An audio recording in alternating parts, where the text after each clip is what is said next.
يا أيها الناس اتقوا ربكم الذي خلقكم من نفس واحدة وخلق منها زوجها وبث منهما رجالا كثيرا ونساء واتقوا الله الذي تساءلون به والأرحام إن الله كان عليكم رقيبا وآتوا اليتامى أموالهم ولا تتبدلوا الخبيث بالطيب ولا تأكلوا أموالهم إلى أموالكم إنه كان حوبا كبيرا وإن خفتم ألا تقسطوا في اليتامى فانكحوا ما طاب لكم من النساء مثنى وثلاث ورباع فإن خفتم ألا تعدلوا فواحدة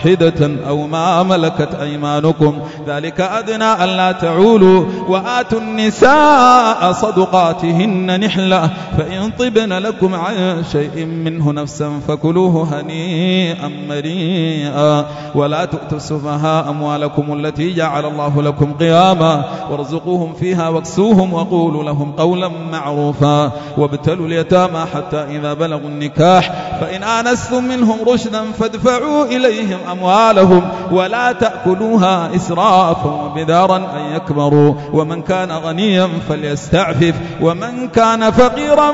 فليأكل بالمعروف فإذا دفعتم إليهم أموالهم فأشهدوا عليهم وكفى بالله حسيبا للرجال نصيب مما ترك الوالدان والأقربون وللنساء نصيب مما ترك الوالدان والأقربون مما قل منه أو كثر نصيبا مفروضا وإذا حضر القسمة أولو القربى واليتامى والمساكين فارزقوهم منه وقولوا لهم قولا معروفا وليخشى الذين لو تركوا من خلفهم ذرية ضعافا خافوا عليهم فليتقوا الله وليقولوا قولا سديدا إن الذين يأكلون أموال اليتامى ظلما إنما يأكلون في بطونهم نارا وسيصلون سعيرا يوصيكم الله في أولادكم للذكر مثل حظ الأنثيين فإن كن نساء فوق 2 فلهن ثلثا ما ترك وإن كانت واحدة فلها النصف ولأبويه لكل واحد منهما السدس مما ترك إن كان له ولد فإن لم يكن له ولد وورثه أبواه فلأمه الثلث فإن كان له إخوة فلأمه السدس من بعد وصية يوصي بها أو دين آباؤكم وأبناؤكم لا تدرون أيهم أقرب لكم نفعا فريضة من الله إن الله كان عليما حكيما ولكم نصف ما ترك أزواجكم إن لم يكن لهن ولد فإن كان لهن ولد فلكم الربع مما تركن من بعد وصية يوصين بها أو دين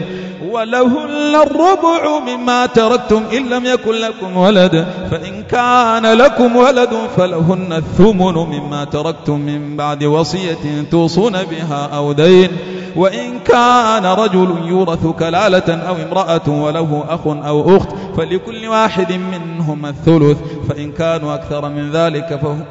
فلكل واحد منهما السدس فإن كانوا أكثر من ذلك فهم شركاء في الثلث من بعد وصية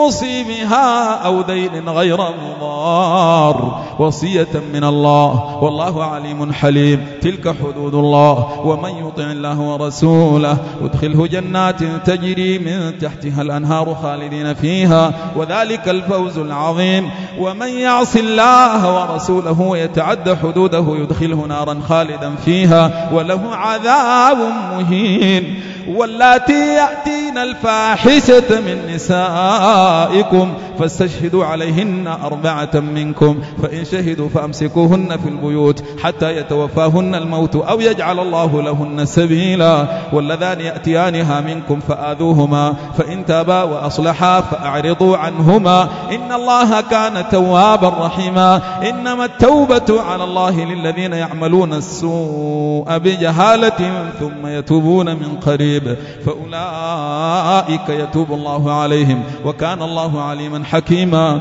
وليست التوبة للذين يعملون السيئات حتى إذا حضر أحدهم الموت قال إني تبت الآن ولا الذين يموتون وهم كفار أولئك أعتدنا لهم عذابا أليما